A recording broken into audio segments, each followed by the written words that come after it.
En Argentina tenemos una realidad política tan intensa que estamos muy metidos en ella, ¿no? Nos cuesta levantar un poco la mirada, pero es muy interesante ver hacer ese ejercicio y ver un poco qué está pasando en nuestra región, en América Latina, porque eso también nos ayuda a tener otra perspectiva sobre nuestra propia realidad política.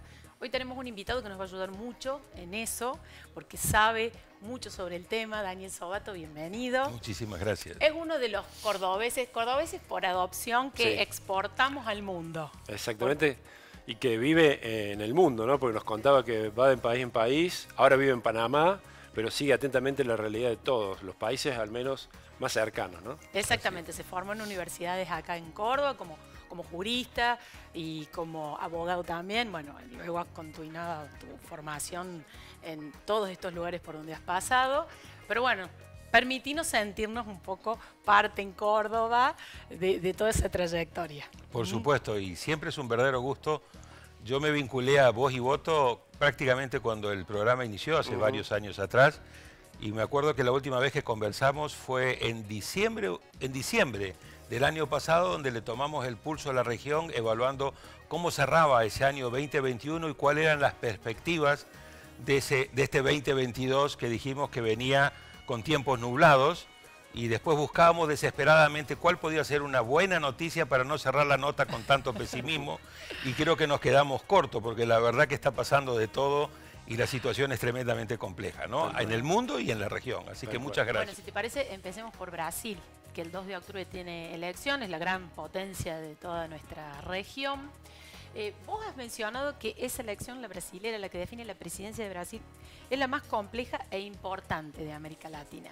¿Podés desarrollar eso? ¿Por qué? Mira, yo le he llamado no solamente la más compleja, la más importante, sino que es la madre de todas las elecciones. Por una cuestión sencilla. Primero, por el peso específico, geopolítico y geoeconómico que Brasil tiene, particularmente en América del Sur, pero también en América Latina toda. Segundo, porque es una elección que viene muy compleja. ¿Por qué? Porque el presidente Bolsonaro está buscando su reelección.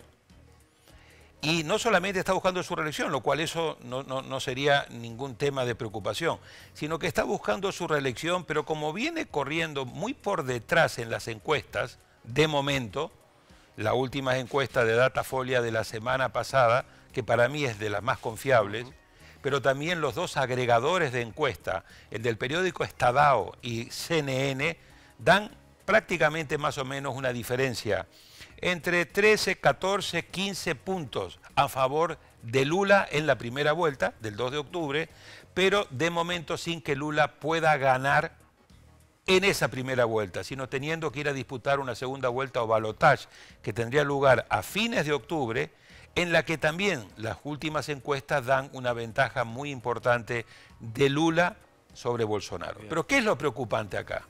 Lo preocupante es que Bolsonaro viene denunciando desde hace tiempo que el proceso electoral en Brasil no ofrece todas las garantías para unas elecciones libres, justas y competitivas. Viene denunciando que la urna electrónica, en Brasil hay voto electrónico, no es confiable, tampoco que es auditable y que tiene muchos déficits y que podría haber un fraude electrónico. Ha sugerido que las Fuerzas Armadas sean las que cuenten en última instancia para ver si el conteo que hace el Tribunal Superior Electoral es confiable o no, cosa que fue rechazado. Y ha atacado en innumerables oportunidades al Tribunal Superior Electoral, que es la máxima autoridad, diciendo que no es ni profesional, ni imparcial, ni ofrece las garantías. Ahora, te pregunto sobre eso, una repregunta. Uno supondría que el que tiene el control del sistema electoral es el gobierno de la nación, ¿o en Brasil funciona de otra manera? No, primero no hay control del Ejecutivo sobre la autoridad electoral, porque en el caso particular de Brasil, la máxima autoridad electoral se llama Tribunal Superior Electoral, que organiza las elecciones, pero que también tiene a su cargo el control jurisdiccional, en última instancia, para resolver cualquier recurso legal que haya. A diferencia de Argentina, donde tenés quien organiza las elecciones, está dentro del Ministerio del Interior, y luego tenés los jueces electorales, la Cámara Nacional Electoral y en última instancia la Corte Suprema. Lo preocupante es que Bolsonaro ha dicho, y es el temor que hay, que si pierde, él ha dicho, a mí me sacan del poder o muerto o prácticamente preso. Y entonces hay mucho temor de que Bolsonaro, si pierde, haga una suerte de Trump 2. Es decir, patee el tablero, diga me han hecho fraude, no voy a reconocer el resultado y eso coloque a Brasil en una situación de crisis política mayúscula. No digo que vaya a ocurrir, pero es el gran temor que hay en este momento en Brasil. Con respecto al planteo general que está sucediendo en muchos países, pero en Sudamérica se ha comprobado que son el ascenso de las izquierdas en los diferentes países, Chile, Colombia, Lula mismo que podría ganar. ¿Cuál es tu análisis de este fenómeno? Algunos dicen, me traigo y me atrevo a decirlo, que en realidad están perdiendo los oficialismos, muy desgastados sobre todo por la pandemia que tuvieron que afrontar. En el caso de Brasil, pero en general, ¿cuál es tu análisis de ese fenómeno? América Latina recupera su democracia a fines de los años 70 del siglo pasado, 1978, en el marco de la tercera ola democrática. Y a partir del 78-80 lo que hemos visto en estos 40 años largos es una serie de ciclos económicos y políticos. En los 80, en la década de los 80, tuvimos un ciclo político caracterizado porque fue la década perdida en lo económico, pero fue la década ganada porque ahí fue cuando la región recuperó la democracia.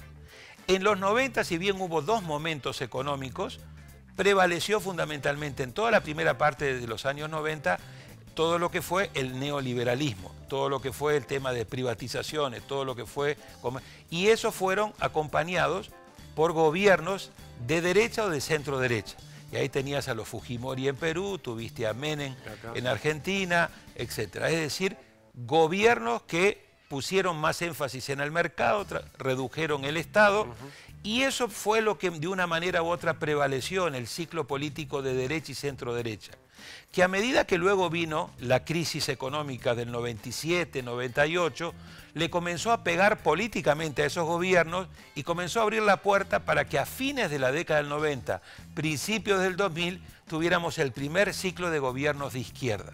Ahí entró Lula, en el 2003, ahí entró Chávez, ahí entró Kirchner, ahí después entró Evo, ahí entró después Correa.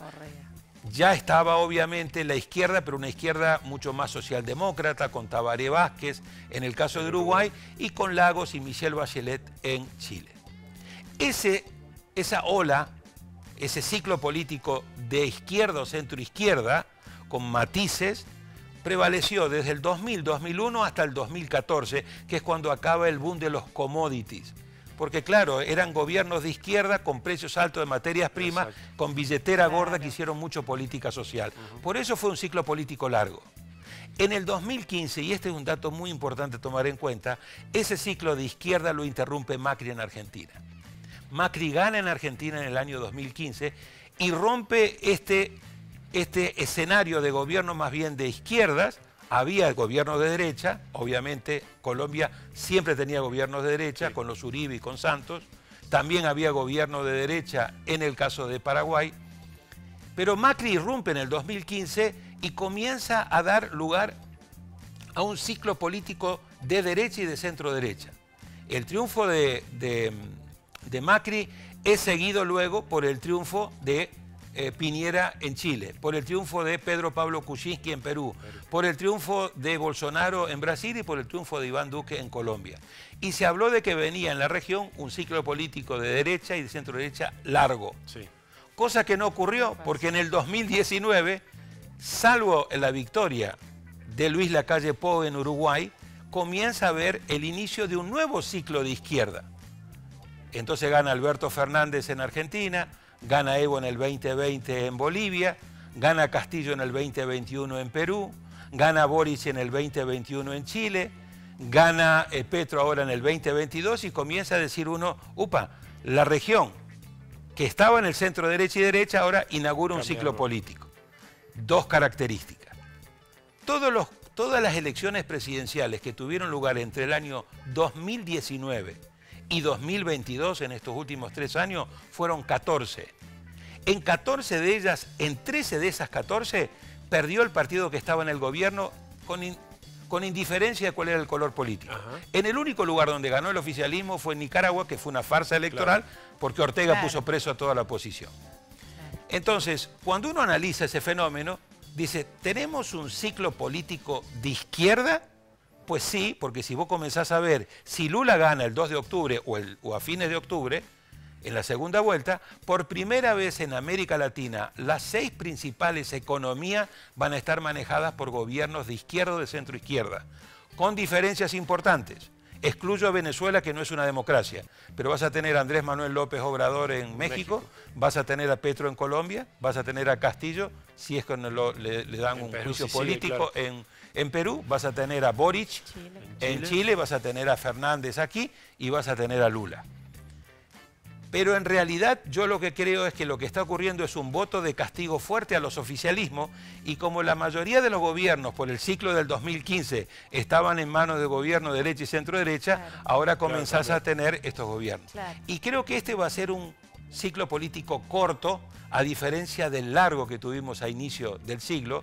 ¿Por qué? Porque los presidentes se están desgastando rápidamente. Claro, le pasó a Boric en Chile, claro, le pasó a Boric en Chile, que en 6 meses tiene 38% de apoyo y 56% de rechazo. Pero también le pasa a Castillo, que con un año en el gobierno se quedó sin oxígeno político. También a Lasso en Ecuador.